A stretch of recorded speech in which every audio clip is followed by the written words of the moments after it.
Hi guys, we'll have our devotional and our Bible verse is from Acts chapter 3 verse 6. And I'm reading from the New Living Translation of the English Bible.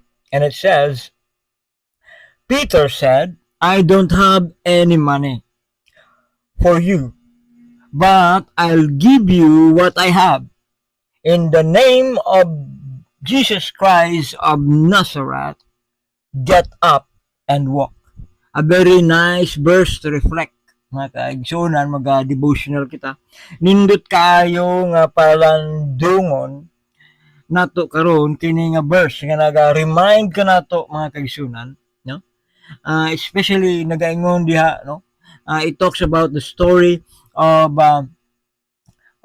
Peter, no? Nga nakita niya diha mao ang panginahanglan sa usa ka tawo mga kaigsunan. And it is, I really believe mga kaigsunan on the saying nga we cannot share, we do not have. No? Wala kita maipaambit nga mga bagay dili kita makahatag sa usa ka butang mga kaigsunan, no? Nga wala sa imo, no?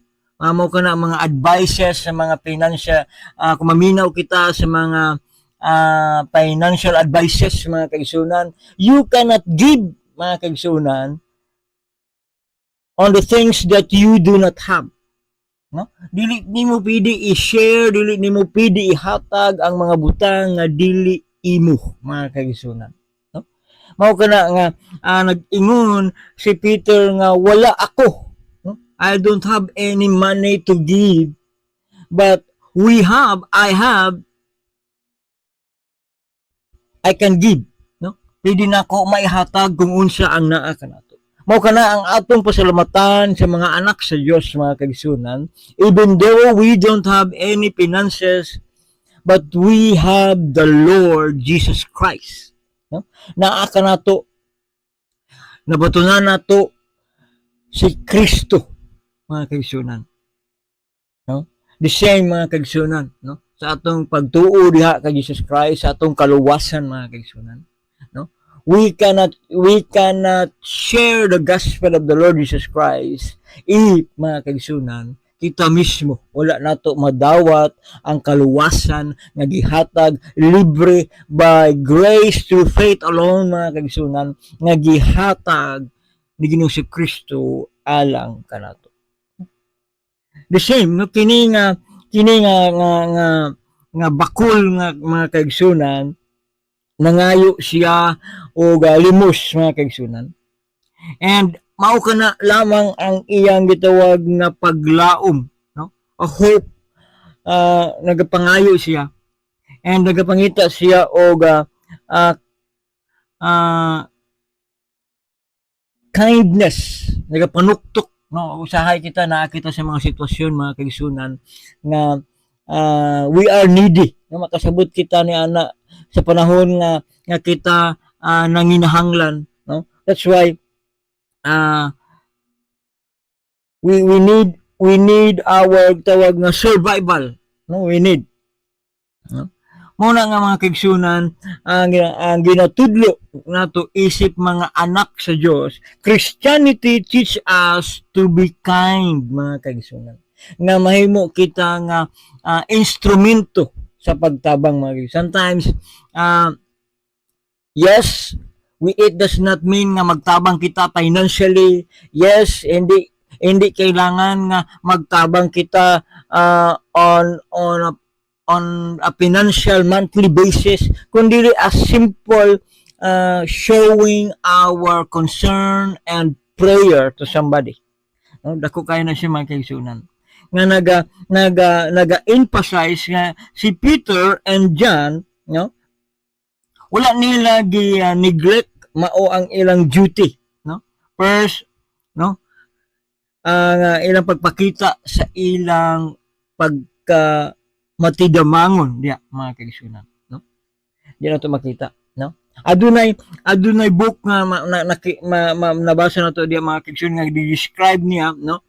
Nga usa ka Russian nga nagkuan diha og nakita siya og gitawag nga beggar mga kaigsunan.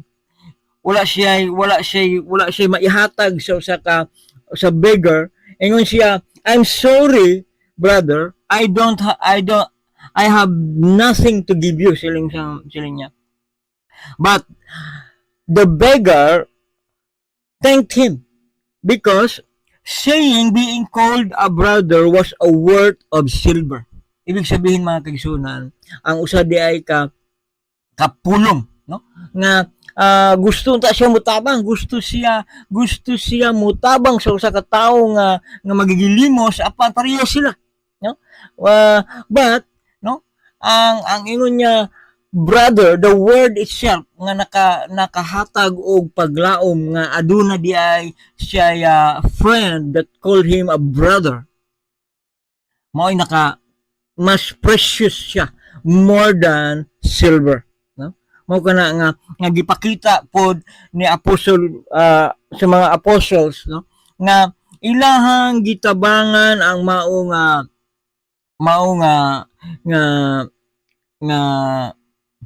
nga tao, no, ilang gitabangan ang brother and treat him as a brother, no, instead of giving them money, they healed him, giayo sila, and mao kana mas better pa kaysa kwarta, no? Usahay mao kana ang atong ginatreat sa gitawag nga blessing o panalangin nga gusto nako kwarta, gusto nako I will become rich. But sometimes dako kayo nato nga pasalamatan every day when we wake up, mao ang maayong panglawas nga ginaayo kita, ginatagaan kita o good health. We have oxygen nga libre nga gihatag ka nato 24 hours a day, no?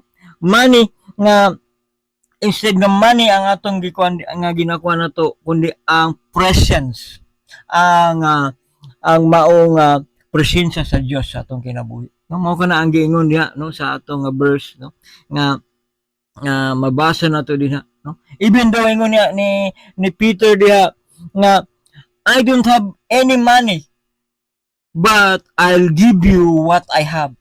Unsa man ang ako nga naa kanako. Wala kami kwarta, wala kami maihatag nga kung ano dira, kundi ang amon nga pagtuo diha kang Jesus Christ nga Nazaretnon nga mao ang nagatabang, nagasupply sa atong mga needs, mga kaigsunan.